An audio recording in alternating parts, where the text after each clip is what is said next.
السلام علیکم ورحمۃ اللہ وبرکاتہ۔ محترم سامعین کرام، سیرت حضرت عمر فاروق رضی اللہ عنہ کا یہ 5واں پارٹ ہے۔ اس حصے میں خالد بن ولید رضی اللہ عنہ کی معزولی کے سلسلے میں گفتگو ہوگی۔ بصرہ و کوفہ فوجی چھاونی کی تعمیر اور وجہ تعمیر کے سلسلے میں روشنی ڈالی جائے گی۔ فتح اہواز و فتح مصر، جنگ نہاوند پر تفصیلی باتیں ہوں گی انشاءاللہ، لہذا غور سے سنیں، ماضی سے وابستہ ہو کر مستقبل کی تیاری کریں۔ محترم سامعین کرام،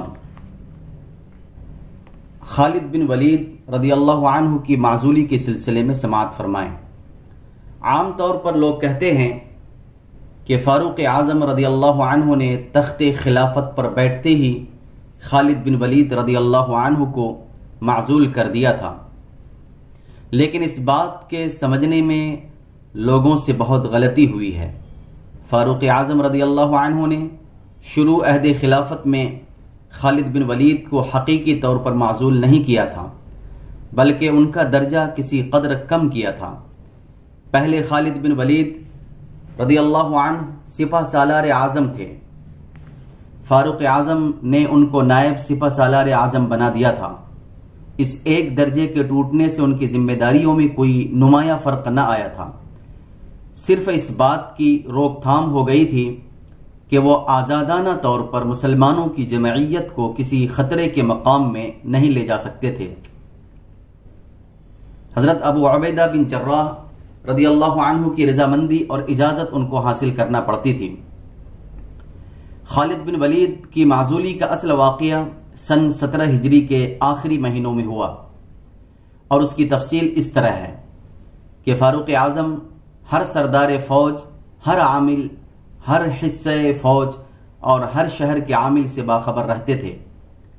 آپ کے پرچہ نویس ہر فوج اور شہر میں موجود ہوتے تھے، بلا کم و کاست ضروری حالات سے خلیفہ وقت کو آگاہ رکھتے تھے۔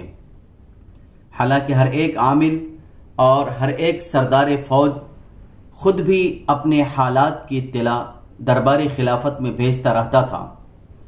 فاروق اعظم کو ان کے پرچہ نویس نے اطلاع دی کہ خالد بن ولید جو صوبہ جزیرہ کی فتح سے ابھی واپس ملک شام میں آئے ہیں، اپنے ساتھ بے حد مال و دولت لائے ہیں، اور انہوں نے اپنی مدح کے سلسلے میں اشعث بن قیس شاعر رضی اللہ عنہ کو 10,000 درہم دیے ہیں۔ فاروق اعظم نے ابو عبیدہ بن الجراح کو لکھا کہ خالد سے سر مجلس دریافت کیا جائے کہ تم نے اشعث کو انعام اپنی گرہ سے دیا ہے یا بیت المال سے؟ اگر اپنی گرہ سے دیا ہے تو اسراف ہے، اور بیت المال سے دیا ہے تو خیانت۔ دونوں صورتوں میں معزولی کے قابل ہو۔ خالد کا عمامہ اتار کر اسی عمامے سے ان کی گردن باندھی جائے۔ قاصد سے فاروق اعظم نے یہ بھی کہہ دیا تھا کہ اگر خالد بن ولید اپنی غلطی کا اقرار کرے تو ان سے درگزر کی جائے۔ چنانچہ وہ مجمع عام میں بلائے گئے۔ قاصد نے ان سے پوچھا کہ یہ انعام تم نے کہاں سے دیا؟ خالد بن ولید یہ سن کر خاموش رہے اور اپنی خطا کا اقرار کرنے پر رضامند نہ ہوئے۔ مجبوراً قاصد نے ان کا عمامہ اتار کر اسی سے ان کی گردن باندھی، اور پھر دوبارہ دریافت کیا تو خالد بن ولید رضی اللہ عنہ نے کہا کہ اشعث کو میں نے اپنے مال سے انعام دیا، بیت المال سے نہیں دیا۔ قاصد نے یہ سنتے ہی گردن کھول دی اور فاروق اعظم رضی اللہ عنہ کو اس کیفیت کی اطلاع دی۔ فاروق اعظم نے خالد بن ولید کو جواب دہی کے لیے مدینہ منورہ طلب فرمایا۔ خالد بن ولید نے حاضر ہو کر کہا کہ اے عمر، واللہ آپ میرے معاملے میں انصاف نہیں کرتے۔ فاروق اعظم نے کہا تمہارے پاس اتنی دولت کہاں سے آئی، اور اس قدر انعام و صلہ شاعر کو تم نے کہاں سے دیا؟ خالد بن ولید نے کہا کہ مال غنیمت سے جو میرے حصے میں آیا تھا انعام دیا تھا۔ پھر خالد بن ولید نے کہا کہ اچھا 60,000 سے جو کچھ زیادہ ہے وہ بیت المال میں جمع کرنا ہوتا ہے۔ جو کچھ زیادہ ہے وہ بیت المال میں جمع کرتا ہوں۔ چنانچہ حساب کرنے پر 20,000 زائد نکلے اور بیت المال میں داخل کر دیے گئے۔ اس کے بعد دونوں حضرات میں صفائی ہو گئی اور کوئی وجہ کدورت باقی نہ رہی۔ خالد بن ولید کے متعلق یہ شکایت شروع سے تھی کہ وہ فوجی حساب کتاب کو صاف نہ کرتے اور مکمل حساب نہ سمجھاتے تھے۔ اس کی وجہ صرف یہ تھی کہ وہ آزادانہ صرف کر دیا کرتے تھے اور ان کی شاہ خرچیاں اکثر اوقات کسی قاعدے کے ماتحت نہ آ سکتی تھیں۔ اسی لیے فاروق اعظم نے ان کا ایک درجہ توڑ دیا تھا اور اب چشم نمائی کے طور پر دارالخلافہ میں طلب فرما کر ایک نوع کی تنبیہ کر دی تھی، ایک طرح کی تنبیہ کر دی تھی۔ بصرہ و کوفہ۔ سن 14 ہجری سے فاروق اعظم کو سرداران لشکر کی رپورٹوں اور عراق کی طرف سے آنے والے سپاہیوں کے معائنہ سے اس بات کا احساس ہو گیا تھا کہ عربوں کو عراق کی آب و ہوا موافق نہیں آتی۔ چنانچہ آپ نے احکام جاری کیے کہ اہل عرب کے لیے ایسی چھاونیاں قائم کی جائیں جن کی آب و ہوا ملک عرب سے بہت مشابہ اور صحت بخش ہو، تاکہ فوجیں جب لڑائی کے کام سے فارغ ہوا کریں تو ان چھاونیوں میں آ کر قیام کیا کریں۔ اسی زمانے میں بصرہ کے قیام پر فوجی چھاونی دجلہ کے قریب قائم کی گئی۔ اس چھاونی میں صرف پھوس کے چھپر تھے اور جب لشکری لوگ کسی مہم پر جاتے تو ان چھپروں کو آگ لگا جاتے تھے، واپس آ کر پھر اپنی ضرورت کے موافق چھپر ڈال لیتے تھے۔ سن 17 ہجری میں فاروق اعظم نے بصرہ میں مکانات بنائے اور ایک دوسری چھاونی یعنی کوفہ کو آباد کرنے کی منظوری دی۔ اسی سال بصرہ میں مکانات بننے شروع ہوئے اور اسی سال کوفہ کی آبادی شروع ہوئی۔ ان دو مقامات کی آب و ہوا عربوں کو بہت موافق آئی اور چند روز کے بعد یہ دونوں شہر اسلامی طاقت کے مرکز شمار ہونے لگے۔ فتح اہواز و اسلام ہرمزان۔ ایرانیوں کا نامی سردار ہرمزان جنگ قادسیہ سے فرار ہو کر صوبہ اہواز کے دارالصدر خوزستان میں آ کر اس علاقے کے تمام متعلقہ شہروں میں قابض ہو کر فوجیں جمع کرنے کی کوشش میں مصروف ہوا اور رفتہ رفتہ اس علاقے پر خود مختارانہ حکومت کر کے اپنی حدود حکومت کو وسیع کرنا شروع کیا۔ کوفہ و بصرہ کی چھاونیوں سے اسلامی افواج نے اس پر حملہ کیا اور شکست پر شکست دے دی۔ اس نے صوبہ اہواز پر قبضہ قائم رکھنے کے لیے جزیہ دے کر مسلمانوں سے صلح کر لی۔ چند روز کے بعد ہرمزان نے بغاوت اختیار کی اور مقام سوق اہواز میں اسلامی فوج سے شکست کھا کر مقام رام ہرمز میں جا کر پناہ لی۔ اس مرتبہ ہرمزان نے عاجز ہو کر پھر صلح کی درخواست پیش کی اور ادائے جزیہ کی شرط پر مسلمانوں نے باقی علاقہ ہرمزان کے قبضے میں چھوڑ کر اس سے پھر صلح کر لی۔ ہرقوس بن زہیر سعدی فاتح اہواز نے جبل اہواز پر ڈیرے ڈال کر علاقے اہواز کے ویران شدہ شہروں کی آبادی کا کام شروع کیا۔ اسی عرصے میں خبریں پہنچیں کہ یزدجرد شاہ فارس نے بہت سی فوجیں جمع کر کے مسلمانوں پر پھر چڑھائی کا مصمم ارادہ کیا ہے۔ اس خبر کو سن کر فاروق اعظم نے سعد بن ابی وقاص رضی اللہ عنہ کو لکھا کہ اس خطرے کے سدباب کے لیے مختلف سمتوں اور مختلف راستوں پر اسلامی دستے متعین کر دو۔ چنانچہ سعد رضی اللہ عنہ نے ایک دستہ احتیاطاً ہرمزان کے مقابل رام ہرمز کی جانب بھی متعین کیا، کیونکہ ہرمزان یزدجرد کے احکام کی تعمیل اور اس عزائم کو کامیاب بنانے کی تدبیر میں مصروف تھا۔ اس دستہ فوج کے مقابلے پر ہرمزان فوج لے کر میدان میں نکلا، لڑائی ہوئی، ہرمزان کو شکست فاش حاصل ہوئی اور مسلمانوں نے رام ہرمز پر قبضہ کیا۔ ہرمزان شکست خوردہ فرار ہو کر مقام تشتر میں پہنچ کر مسلمانوں کے خلاف فوجیں جمع کرنے لگا۔ تشتر کے قلعے کی مرمت بھی کرا لی، چاروں طرف خندق کو درست کر لیا اور برجوں کی پورے طور پر مضبوطی کر لی۔ ایرانی فوجیں بھی تشتر میں اس کے پاس آ کر جمع ہونے لگیں۔ ان حالات سے مطلع ہو کر فاروق اعظم نے ابو موسیٰ اشعری رضی اللہ عنہ کو بصرہ کی افواج کا سردار بنا کر بھیجا۔ ابو موسیٰ رضی اللہ عنہ نے تشتر کی جانب حرکت کے قریب پہنچ کر لڑائیوں کا سلسلہ جاری کیا۔ ہرمزان نے اول کئی معرکے میدان میں کیے، پھر تشتر میں محصور ہو کر مدافعات میں مستعد ہوا۔ بہت سی لڑائیوں اور حملہ آوریوں کے بعد شہر تشتر پر مسلمانوں کا قبضہ ہو گیا۔ ہرمزان نے تشتر کے قلعے میں پناہ لی، قریب تھا کہ قلعے پر بھی مسلمانوں کا قبضہ ہو جائے، لیکن ہرمزان نے ابو موسیٰ رضی اللہ عنہ کی خدمت میں یہ درخواست بھیجی کہ میں اپنے آپ کو اس شرط پر تمہارے سپرد کرتا ہوں کہ مجھ کو فاروق اعظم کی خدمت میں بھیج دیا جائے اور میرے معاملے کو انہی کے فیصلے پر چھوڑ دیا جائے۔ ابو موسیٰ رضی اللہ عنہ نے اس شرط کو منظور کر لیا، چنانچہ ہرمزان کو انس بن مالک رضی اللہ عنہ اور احنف بن قیس وغیرہ کی ایک سفارت کے ہمراہ مدینہ منورہ کی جانب روانہ کیا گیا۔ مدینہ منورہ کے قریب پہنچ کر ہرمزان نے مرصع تاج سر پر رکھا اور زرق برق لباس پہنا۔ فاروق اعظم نے جب ایسے بڑے سردار کو اس طرح گرفتار دیکھا تو اللہ کا شکر ادا کیا۔ ہرمزان سے پوچھا کہ تم نے کئی مرتبہ بدعہدی کی ہے، اس کی سزا میں تمہارے ساتھ کس قسم کا سلوک کیا جائے، اور بتاؤ کہ تم اپنی برات اور معذرت میں کیا کہنا چاہتے ہو۔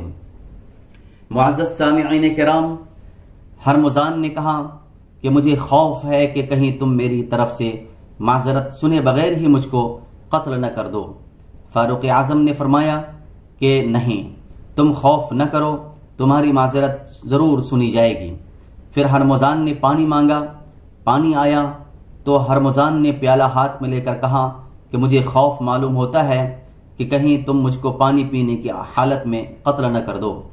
فاروق اعظم نے فرمایا کہ تم مطلق خوف نہ کرو، جب تک پانی نہ پی لو گے اس وقت تک تم کو کوئی نقصان نہیں پہنچایا جائے گا۔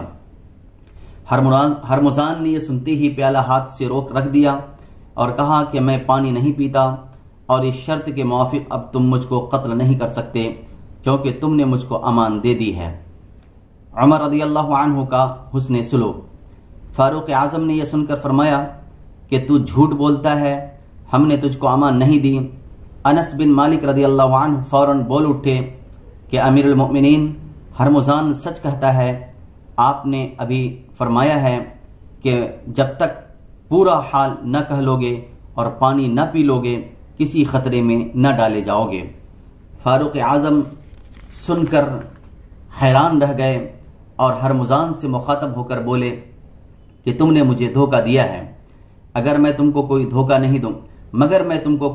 نہیں دوں گا، مناسب ہے کہ تم مسلمان ہو جاؤ۔ ہرمزان نے اسی وقت کلمہ توحید پڑھا۔ فاروق اعظم بہت خوش ہوئے، ہرمزان کو مدینے میں رہنے کی جگہ دی، 2000 سالانہ تنخواہ مقرر کر دی، اور اس کے بعد مہم فارس میں اکثر ہرمزان سے مشورہ لیتے رہتے تھے۔ اس کے بعد فاروق اعظم رضی اللہ عنہ نے انس بن مالک رضی اللہ عنہ اور احنف بن قیس رضی اللہ عنہ وغیرہ ارکان سفارت سے مخاطب ہو کر کہا، شاید تم لوگ ذمیوں کے ساتھ اچھا سلوک نہیں کرتے ہو، اسی لیے یہ بار بار بغاوت اختیار کرتے ہیں۔ یہ سن کر احنف بن قیس نے جواباً عرض کیا کہ امیر المؤمنین، ہم ہمیشہ اپنے وعدوں کا ایفا کرتے اور نہایت رافت و محبت کا برتاؤ ذمیوں کے ساتھ کرتے ہیں، لیکن ان لوگوں کی بار بار بغاوت و سرکشی کا سبب صرف یہ ہے کہ آپ نے ہم کو بلاد فارس میں آگے بڑھنے کی ممانعت کر دی ہے۔ اہل فارس کا بادشاہ یزدجرد فارس کے شہروں میں موجود ہے، جب تک یزدجرد فارس کے ملک میں زندہ و سلامت موجود رہے گا اس وقت تک اہل فارس لڑنے اور ہمارا مقابلہ کرنے سے کبھی باز نہ آئیں گے۔ فاروق اعظم نے احنف رضی اللہ عنہ کے کلام کی تصدیق کی اور اس کے بعد بلاد فارس میں اسلامی فوجوں کو پیش قدمی کی اجازت دے دی۔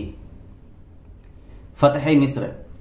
فاروق اعظم رضی اللہ عنہ جب بیت المقدس تشریف لے گئے تھے تو عمرو بن العاص رضی اللہ عنہ نے ان سے مصر پر فوج کشی کی اجازت حاصل کر لی تھی۔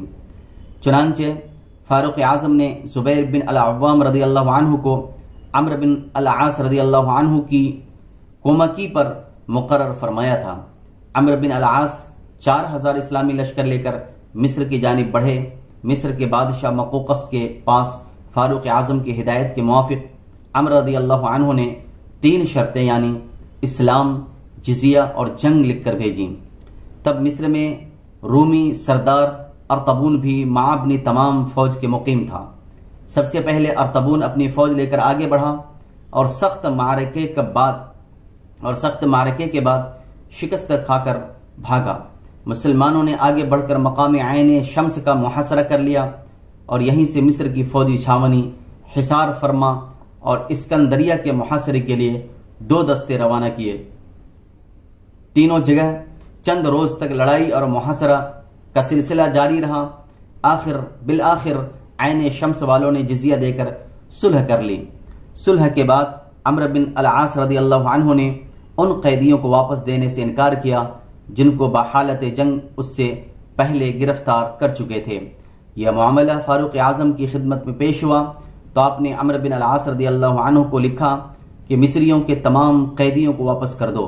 اس کے بعد عمرو بن العاص نے زبیر بن العوام رضی اللہ عنہ کو سپہ سالار بنا کر مقام فسطاط کی طرف روانہ کیا۔ یہاں ایک زبردست قلعہ تھا جس کو زبیر رضی اللہ عنہ نے جنگ بسیارو پیکار کے بعد فتح کر لیا۔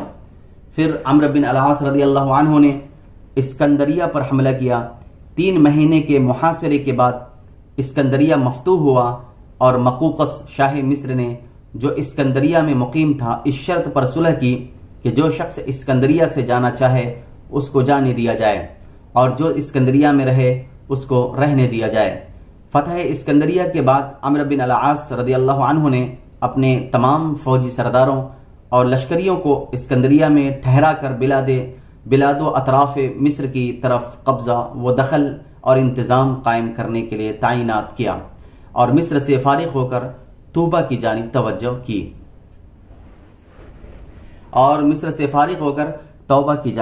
کی۔ جنگ نہاوند فتح مدائن و جھلولہ کے بعد یزدجرد مقام رے میں جا کر مقیم ہوا تھا۔ وہاں کے مرزبان مسمى آبان جادویہ نے یزدجرد کے قیام کو اپنی حکومت و اختیار کے منافی دیکھ کر بے وفائی کی علامات کا اظہار کیا اور یزدجرد رے سے روانہ ہو کر اصفہان چلا گیا۔ اصفہان کے چند روزہ قیام کے بعد کرمان کی طرف آیا۔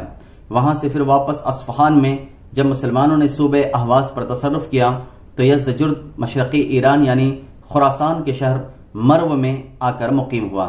یہاں اس نے ایک آتش کدہ بنوایا اور اطمینان کے ساتھ رہنے لگا۔ اس کا خیال تھا کہ اہل عرب اب آگے نہیں بڑھیں گے اور سرحدی مقامات تک ان کی فتوحات کا سلسلہ ختم ہو جائے گا، لیکن اہواز کے تمام و کمال مسلمانوں کے قبضے میں چلے جانے اور ہرمزان کے گرفتار ہو کر مدینے چلے جانے کی خبر سن کر اس کو طیش آیا اور وہ پھر ایک مرتبہ پوری قوت کے ساتھ مسلمانوں کے استیصال کی غرض سے فوجوں کے فراہم کرنے میں مصروف ہوا۔ اس نے اطراف و جوانب کے عمرہ کو خطوط لکھے اور مسلمانوں کے مقابلے کے لیے غیرتیں دلا کر آمادہ و مستعد بنایا۔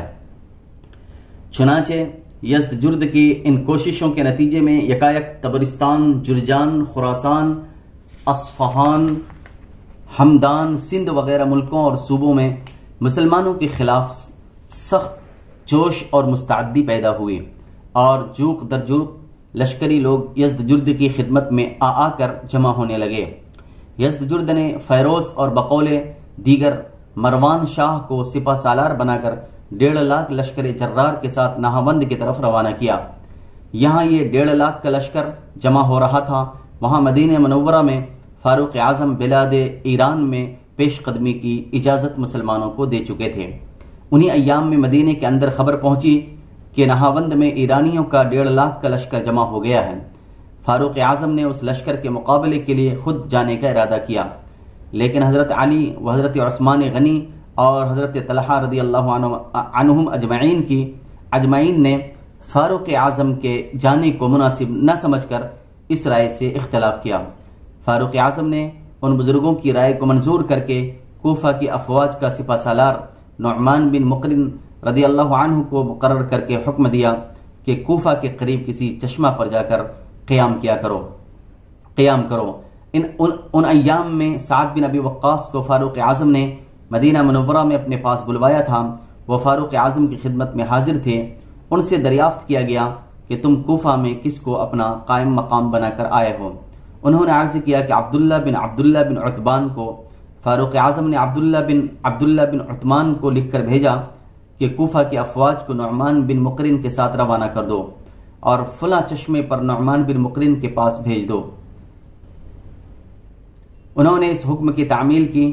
حذیفہ بن الیمان رضی اللہ عنہ اور نعیم بن مقرن کے ہمراہ فوج مرتب کر کے روانہ کر دی۔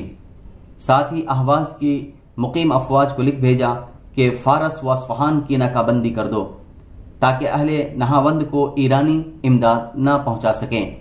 نعمان بن مقرن کے پاس جب فوجیں جمع ہو گئیں تو انہوں نے اپنے بھائی نعیم بن مقرن کو مقدمۃ الجیش کا افسر مقرر کیا۔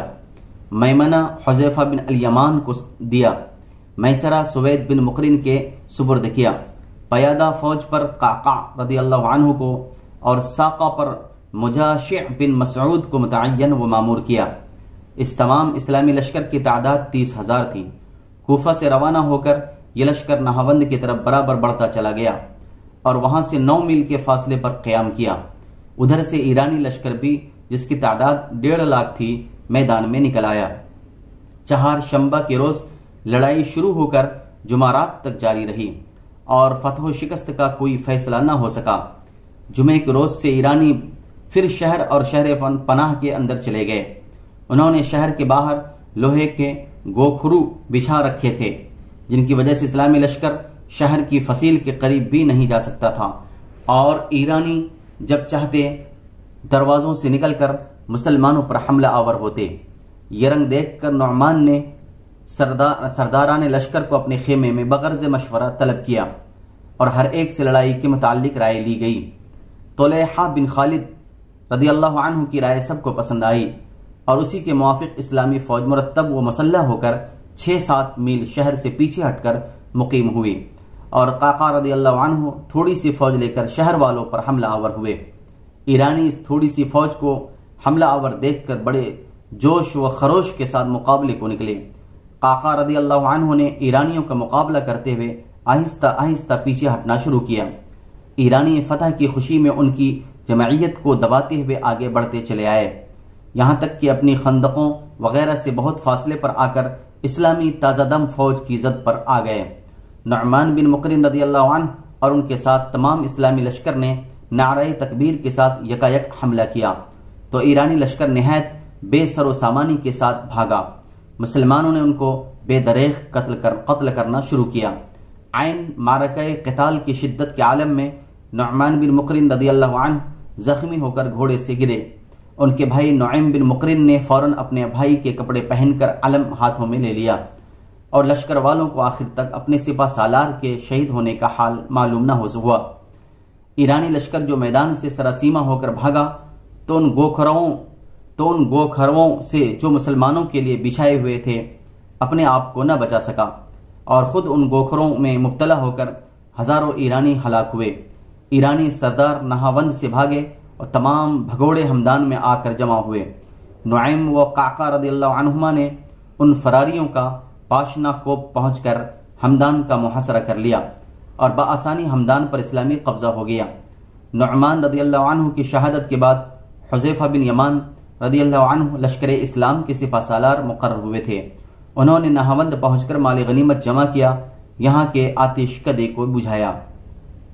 ایک معبد نے خود حذیفہ رضی اللہ عنہ کی خدمت میں حاضر ہو کر بیش قیمت جواہرات کا ایک صندوقچہ جو اس کے پاس شاہی امانت کے طور پر رکھا تھا پیش کیا۔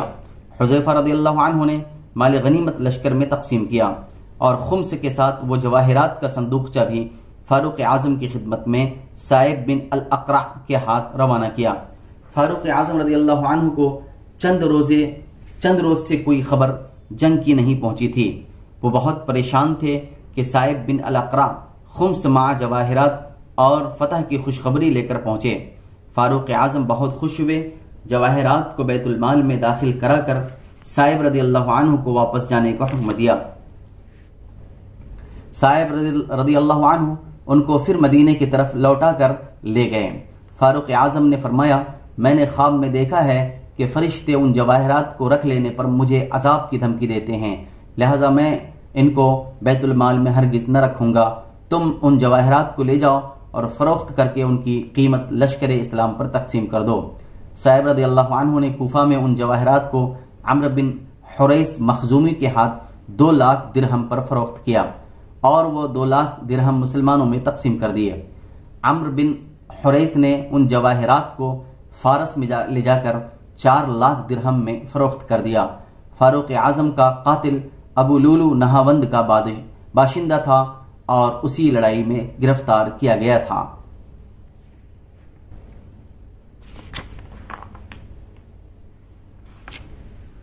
ملک عجم کی عام تسخیر۔ فتح نہاوند کے بعد ہمدان فتح ہوا۔ چند روز کے بعد ہمدان والوں نے بغاوت اختیار کی۔ فاروق اعظم نے اس کے بعد ایران کے مختلف صوبوں اور مختلف سمتوں کی طرف مختلف سردار نامزد فرما کر حکم دیا کہ ملک تسخیر کرتے اور بدامنی دور کر کے امن و امان قائم کرتے چلے جاؤ۔ چنانچہ کوفہ و بصرہ دونوں چھاونیوں کی سپاہ اور سردار تسخیر ایران کے کام میں مصروف ہو گئے۔ یہ عام لشکر کشی مذکورہ بالا واقعات کے بعد سن 21 ہجری میں شروع ہوئی۔ لشکر کشی کا حکم فاروق اعظم نے ایرانیوں کی آئے دن کی بغاوت اور سازشوں سے تنگ آ کر دیا تھا، ورنہ فاروق اعظم کی خوشی یہی تھی کہ ہم اپنے مقبوضہ علاقوں میں قانع رہیں اور اس حالت میں رہیں کہ ہم کو ایرانی چڑھائیوں کا خطرہ نہ ہو۔ غرض ایران میں فتوحات کا سلسلہ شروع ہوا۔ اول اصفہان عبداللہ بن عبداللہ کے ہاتھ پر فتح ہوا۔ نعیم بن المقرن نے رے آذربائیجان کو بڑے خونریز معرکے کے بعد فتح کیا۔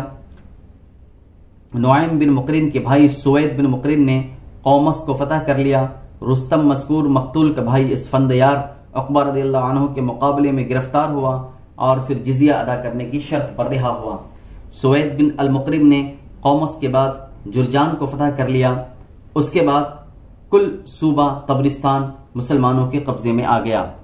بکیر رضی اللہ عنہ نے آرمینیا فتح کیا۔ عبد الرحمن بن ربیعہ نے شہر بیضا اور علاقے خزر فتح کر لیا۔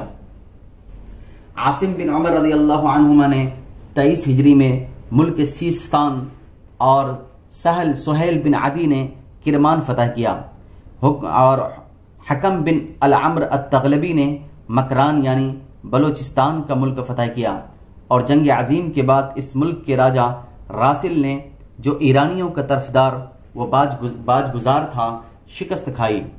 حکم بن عمر رضی اللہ عنہ نے فاروق اعظم کی خدمت میں فتح کی خوشخبری کے ساتھ چند ہاتھی بھی جو لوٹ میں آئے تھے بھیجے۔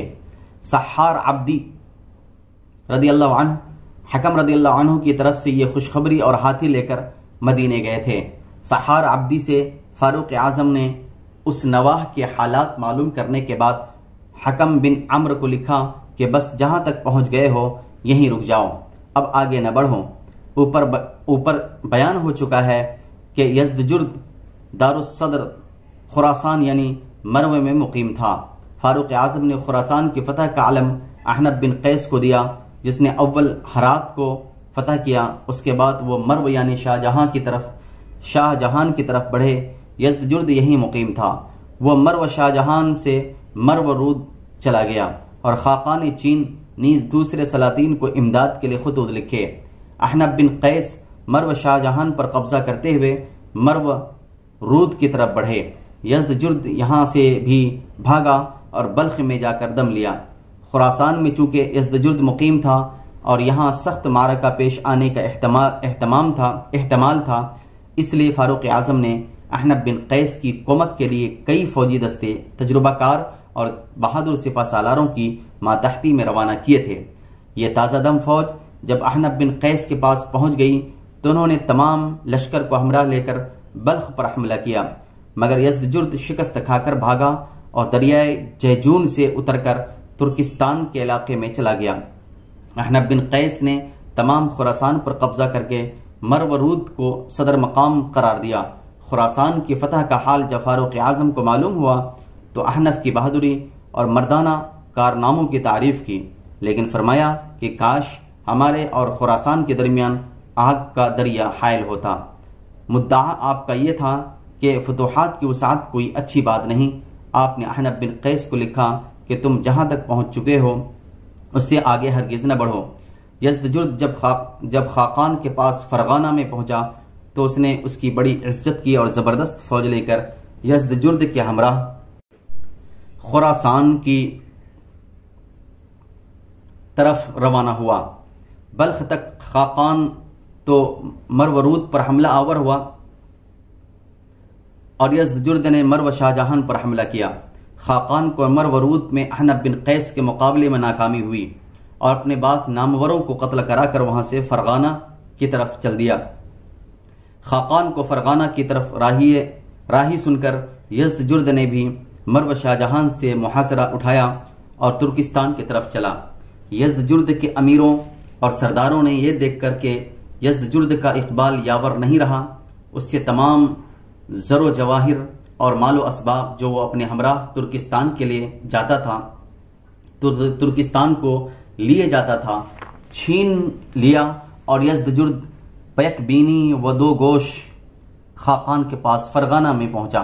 اس فتح کی خوشخبری فاروق اعظم کے پاس مدینے میں پہنچی تو انہوں نے منادی کرا کر شہر کے لوگوں کو مسجد نبوی میں طلب کیا، پھر اس مجمع عام کے روبرو ایک تقریر فرمائی جس کا خلاصہ یہ تھا: آج مجوسیوں کی حکومت فنا ہو چکی ہے، اب وہ اپنے ملک میں بالشت بھر زمین کے بھی مالک نہ ہو سکیں گے کہ مسلمانوں کو نقصان پہنچا سکیں۔ مسلمانوں، اللہ تبارک و تعالی نے تم کو مجوسیوں کی زمین، مجوسیوں کے ملک اور مجوسیوں کے اموال و املاک کا مالک بنا دیا ہے تاکہ اب تمہارے اعمال و افعال کو جانچیں۔ بس مسلمانوں، تم اپنی حالت کو تغیر نہ ہونے دینا، ورنہ اللہ تبارک و تعالی تم سے بھی حکومت چھین لے گا اور کسی دوسری قوم کو دے دے گا۔ اس کے چند ہی روز بعد فاروق اعظم رضی اللہ عنہ کی شہادت کا واقعہ مدینہ منورہ میں پیش آیا۔